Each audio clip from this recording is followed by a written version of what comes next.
Ал енді карбапенемдерге келетін болсақ, бұлар енді ауыр зеңбіректер, өте мықты. Бір атқан кезде, енді бір қолданған кезде қандай бактерия бар, соның бәрін қырып жіберуі мүмкін. Қарамайды ол. Пайдалысын ба, пайдалы емессің бәрін қырады. Сондықтан да бұларды біз редко қолданамыз, тек ауыр инфекциялар кезінде қолданамыз. Және бұлар пенем деген жалғаумен аяқталады. Меропенем, дорипенем мысалы. Жиі қолданатын түрлері. Ал енді монобактамға келетін болса, енді ол жерде бірақ антибиотик. Астрионам болды. Астрионам жаттау қиын емес. Осы есімізге сақтап алсақ болады. Енді келесі антибиотик группасы бізде макролиттер. Осыларға тоқталайық. Қараңыздар. Бұлар қалай әсер етеді? Яғни сабақтың басында айтқандай, бұл макролиттер бізде неге әсер етеді? Бактерияның именно ақуыз синтезін тежейді. Яғни бактерияның ішінде бізде не бар? Рибосома деген үлкен фабрика бар. Бұл рибосома бактерияның ішінде ақуыздарды постоянно синтездейді. Және бұл ақуыздардың өте маңызды функциясы бар. Бактерияның өсуі үшін және бактерияның осылай бөлінуі үшін, мысалы екіге бөліну үшін бактерияға не керек? Ақуыздар керек. Егер бұл ақуыздар болмаса, бактерия көбейе алмай қалады, бір орында тұрып қалады. Хорошо?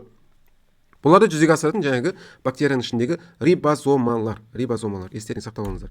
Енді қараймыз. Рибозома ол негізі екі үлкен бөліктен тұрады бактерияның. Мына үлкен бөлігі бізде 50S деп аталынады. Одан кейін кіші бөлігі болады, мынандай. Ол 30S деп аталады. Енді қараңыздар. Бұл рибозома ақуыз жасау үшін оған ақпарат керек. Ақуыз жайлы ақпарат керек. Ал ол ақуыз жайлы ақпарат қайдан келеді? ДНК-дан келеді. ДНК-да бізде гендар болады, жаңа бактерияның. Бұл генда мысалы әрбір ақуыздың кодтары жазылған. Ол қалай жасалуы керек, түрі қалай болу керек деген сияқты. Бұл ақпаратты осы рибозомаға алып келетін арнайы бізде курьер бар. Ол курьер бізде mRNK деп аталынады. Мессенджер РНК деп аталынады. Ол мынау көрсетілген, қызыл сызық болып тұр ғой. Бұл бізде mRNK. mRNK бұл ДНК-дағы ақпаратты алып келеді, қайда келеді? Мына рибосомаға кеп жалғанады.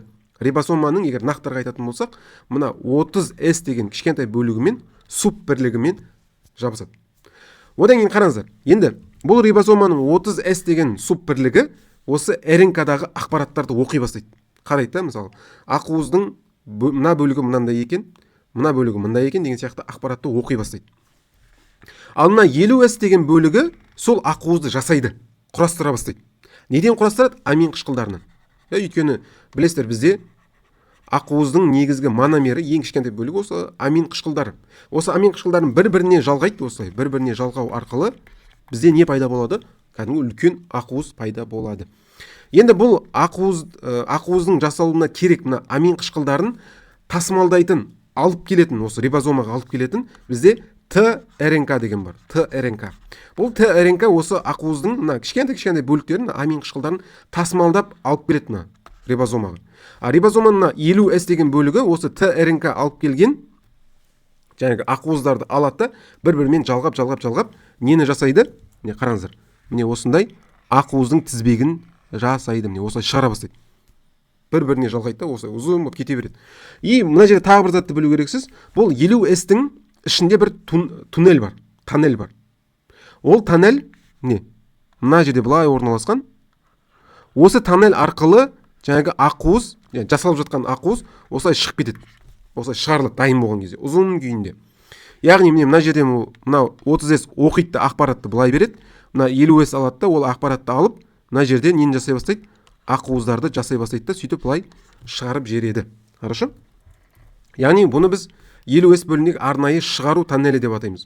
Осы тоннель арқылы жаңадан жасалған ұзын ақуыз тізбегі несейді сыртқа шығарылады, яғни дайын күйінде шығарылады. Түсінікті? Енді қызықты қараңыз. Макролиттер, азитромицин, хлоритромицин деген біз қолданатын антибиотиктер не істейді? Бұл антибиотиктерді бергеннен кейін бұл антибиотиктер бірінші антибиотик келеді, мына бактерияның ішіне кіреді. Ішіне кіргеннен кейін бұл антибиотик бізде мынау рибозомаға келеді. Рибозоманың именно жаңағы шығару тоннелі деп айттық қой. Шығару тоннелі. Сол жерге келеді, сол жерді бітеп тастайды. Енді қызықты қараңыз. Егер де бұл шығару тоннелі бітелетін болса, мына жақтан қараңыз, мына рибозома 50S бөлігі ақуызды жасап жатыр, бірақ ары қарай шыға алмайды. Бітеліп қалды, пробка болып қалды былай шыққан кезде. Мына көшеде кетіп бара жатқан кезде, мысалы, машиналар бір жерде авария болып қалса, барлық машина тұрып қалады ғой. Қозғалыс. Дәл солай бұл жерде осы процесс тоқтап қалады. Өйткені жаңа мен сіздерге айтқан макролит келеді да, мына шығару тоннелін не істейді, бітеп тастайды. Егер бұл бітелсе, ақуыз мына рибозомадан шыға алмай қалады. Біріншіден сол жерде кептеліс пайда болады, тұрып қалады. Сөйтіп мына ақуыздың түзілу процесі, синтезі тоқтайды. Тоқтап қалады. Болды. Бітті. Ақуыз бізде жоқ. Ақуыз болмаса бактерия көбейе алмайды. Бактерия көбейе алмаса болды, біздің иммунитет жасушаларымыз келеді да, оны өлтіріп тастайды. Көрдіңіз бе? Яғни бұл жерде мынандай ғой. Мынау жаңағы шығару тоннелі болатын болса, енді постоянно осылай шығып тұрады, ақуыздар. Макролит келеді да, просто мына жерді бітеп тастайды. Болды. Ақуыз шықпай қалады сізде. Бактерия өледі. Өледі дегенде енді иммунитет жасушасы келіп оны өлтіреді. Бактерия просто өсіп көбейе алмай қалады. Сондықтан да бұл макролиттер бізде бактериостатикалық әсер береді, бактериостатикалық. Шо? Қиын емес, көрдіңіз бе? Бұл антибиотиктің әсері осында. Енді араларыңызда тағы бір студент сұрайды енді. Енді ақылды студенттер көп, мен сенемін оған. Ағай, адам жасушаларында да рибозома бар. Рибозомалар бар. Онда егер біз макролитті ішетін болсақ, адам қабылдайды ол. Ол тек бактерия емес, еще адамның жасушасындағы рибозомаларды да бітеп тастамай ма, жаңағы сияқты.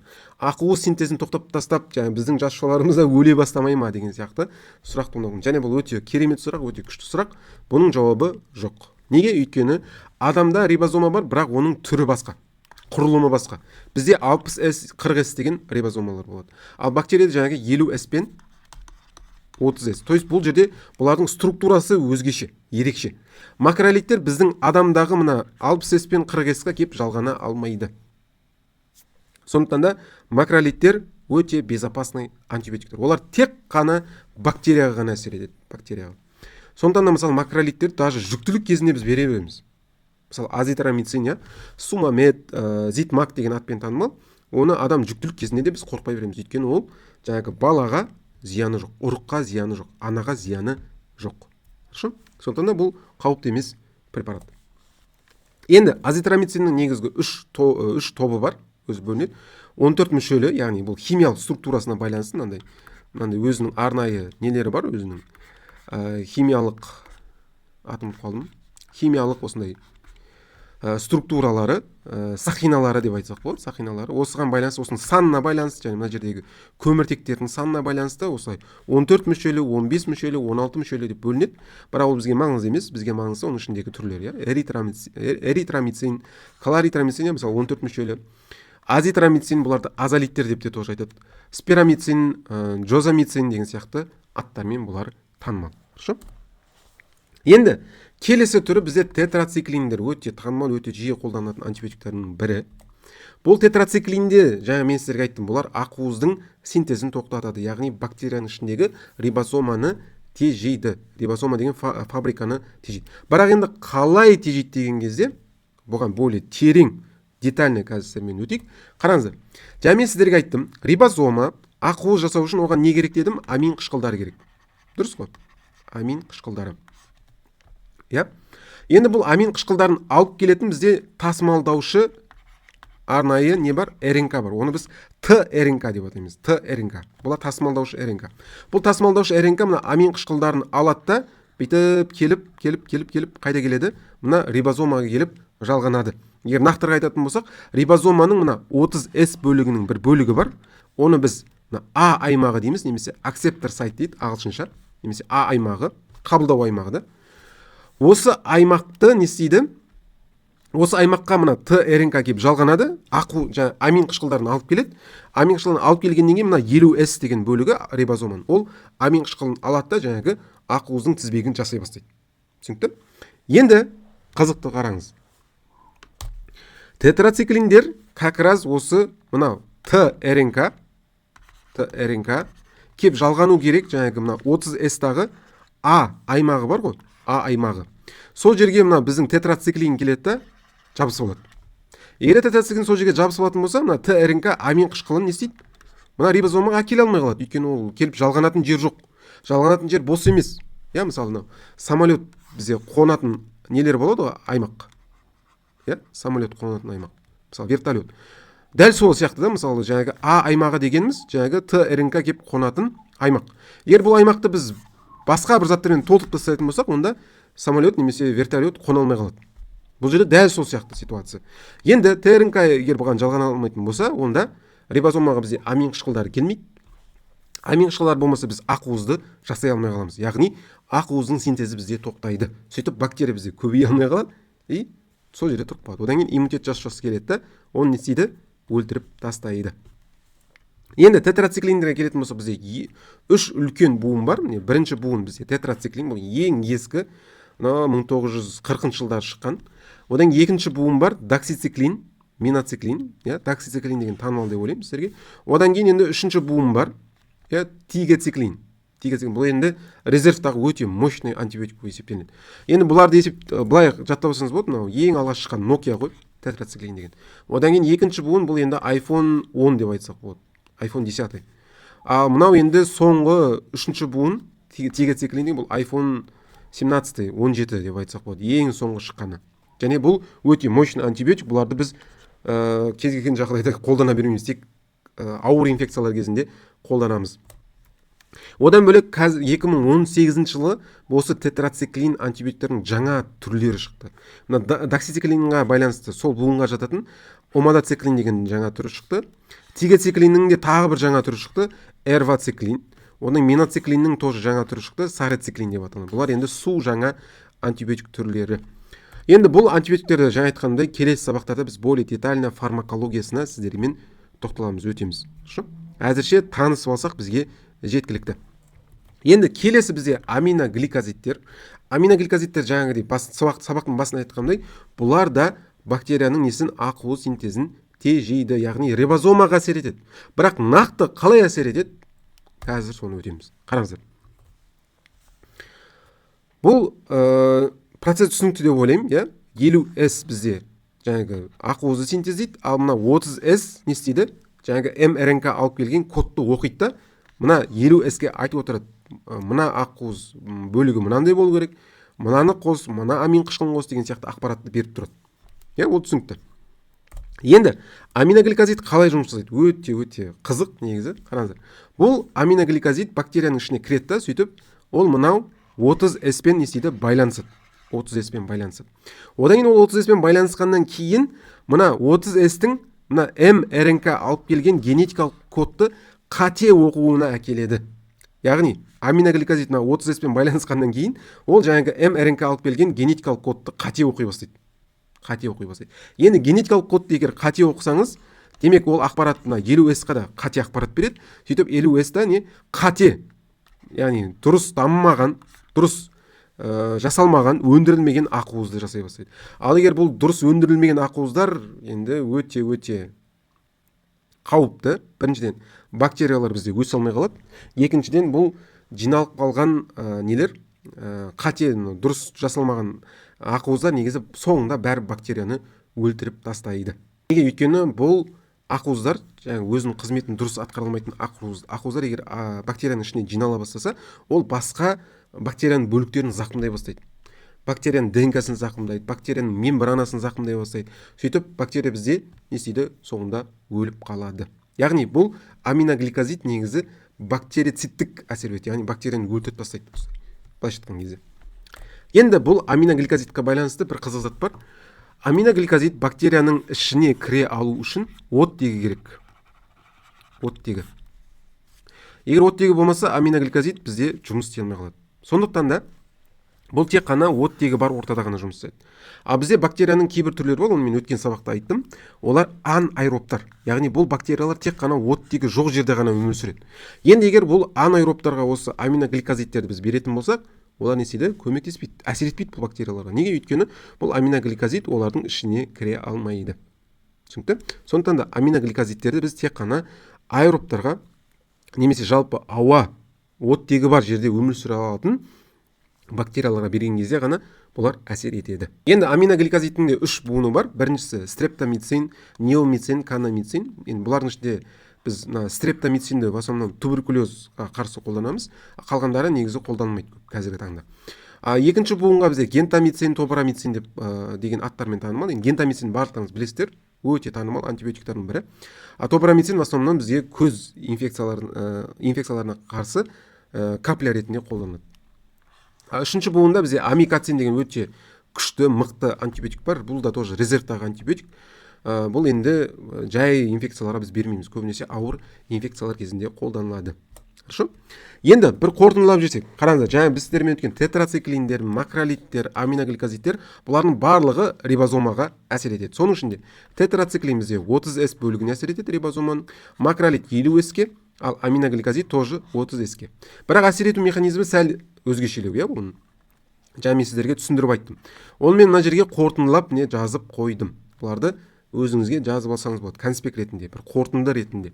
Оның нәтижесі не? Нәтижесі үшеуі де бізде ақуыз синтезін тоқтатады бактерияда. Бірақ мына алғашқы екеуі бактериостатикалық әсерге әкелсе, мына соңғысы бактерициттік әсерге әкеледі. Хорошо? Енді бізде соңғы антибиотик тобы, ол бізде фторхинолондар, енді прям өте танымал, өте жиі қолданылатын антибиотиктердің бірі.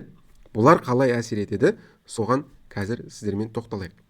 Қараңыздар, жалпы бактерия көбею үшін оған міндетті түрде өзінің ішіндегі заттарды копия жасау керек.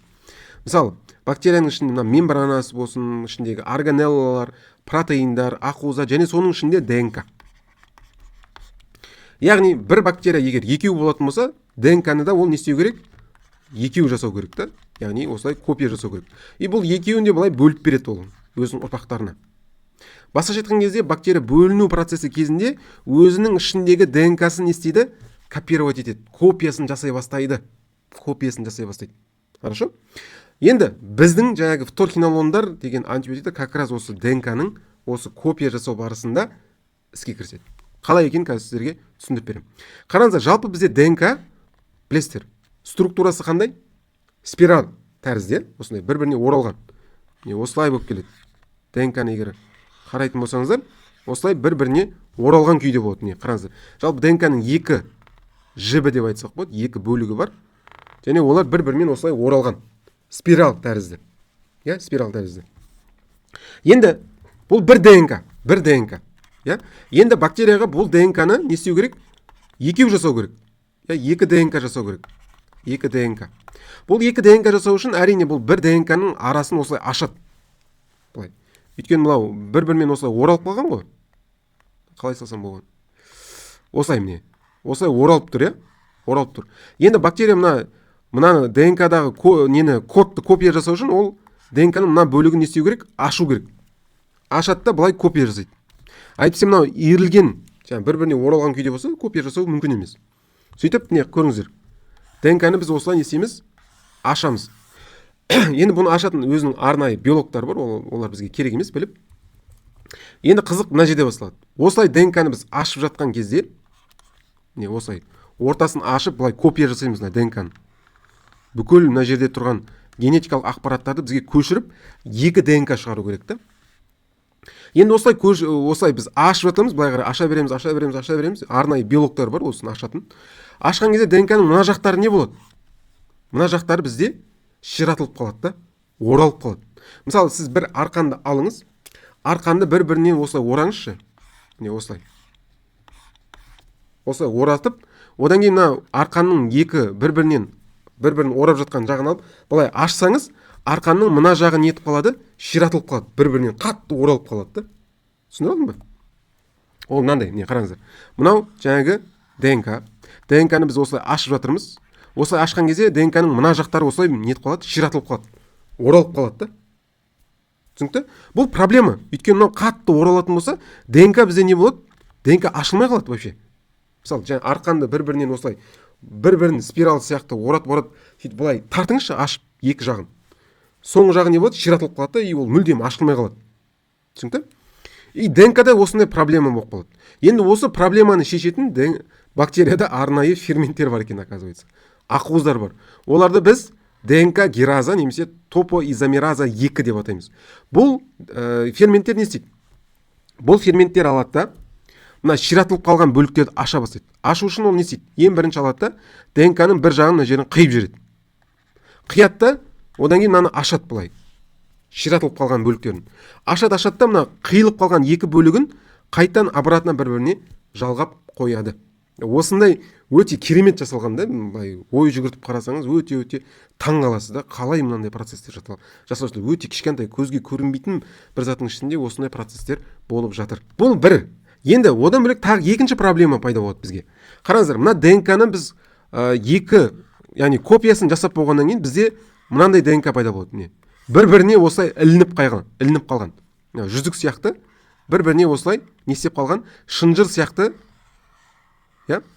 бір-біріне байланып қалған, ілініп қалған екі ДНК бізде не болады, пайда болады. Енді бұл екі ДНК-ны біз бактерияның екі ұрпағына бөліп беру керекпіз ғой. Бөліп беру үшін мына екеуін бір-бірінен ажырату керек. Вот соны ажырататын тағы бір фермент бар. Ол бізде топоизомераза 4 деп аталынады. Бұл фермент келеді, мына екеуін кеседі. Екеуі бізде осылай ажыратылады. И мына кесілген бөліктерін еще жалғап береді бұл. Өте керемет, өте керемет. Енді қызық басталады. Біздің жаңағы қолданатын антибиотик фторхинолон грамм теріс бактерияларда жаңағы топоизомеразаны тежейді. Топоизомераза, естеріңізде ме? Жаңағы мына ширатылып қалған ДНК-ның бөлігін ашатын не бар ғой, фермент. Вот соны фторхинолон именно грамм теріс бактерияларда бірінші соны тежейді екен. Егер бұны тежейтін болса, қараңыздар, мына ДНК-ны біріншіден ДНК гераза барып кеседі ғой. Кескеннен кейін бұл екеуін бір-бірімен жалғай алмай қалады. Бұл өзінің қызметін толық атқармады. ДНК бізде кесіліп кетті бір бөлігі. ДНК кесілсе, ол зақымдалды деген сөз. Болды, все, ары қарай ол өзінің қызметін атқара алмайды. Сөйтіп жаңағы жасушаның ішінде үлкен проблемалар бола бастайды. Өйткені генетикалық код бұл жерде бұзылып кетеді. И бактерия бұның соңы бактерияның өліміне әкеледі. Яғни бактерия ДНК бізде кесілген күйде қалып қояды, и бактерия үшін бұл өлім. Ал грамм оң бактерияларда, мысалы стафилококк, стрептококк деген сияқты, бұл фторхинолон топоизомераза 4-ті тежейді. Жаңағы мынау екі бір-бірімен шынжыр сияқты байланып қалған ДНК-ны кесіп, еще ол кесілген жерін жалғайтын топоизомераза 4 деген фермент бар дедік қой. Вот соны бірінші тежейді екен. Вот соны тежейтін болса, тоже ДНК кесілген күйде қалып қояды. Өйткені мынау фермент мынаны кеседі да, еще қайтадан бір-бірімен жалғау керек. Әйтпесе ДНК бізде бұзылады. Сөйтіп, бұл да неге әкеледі? Бактерияның өліміне әкеледі. Көрдіңіз, осылай бізде бактерия өліп қалады. Өте керемет. Енді бұл жерде тағы бір басқа ақылды студенттер бар, ол сұрайды енді. Аға, енді бұл фторхинолонды беретін болса, адамның жасушасында да бұл ДНК репликациясын, жаңағы копия жасаған кезде ширатылған бөліктерін ажырататын арнайы ферменттер бар шығар, оларды да тежеп, біздің жасушаларымыз өліп жатпай ма деген сияқты сұрақ қоюыңыз мүмкін. Оның жауабы мынау. Қараңыздар. Адамда ондай топоизомераза бар, бірақ олар басқа, түрлері басқа, құрылымдар басқа.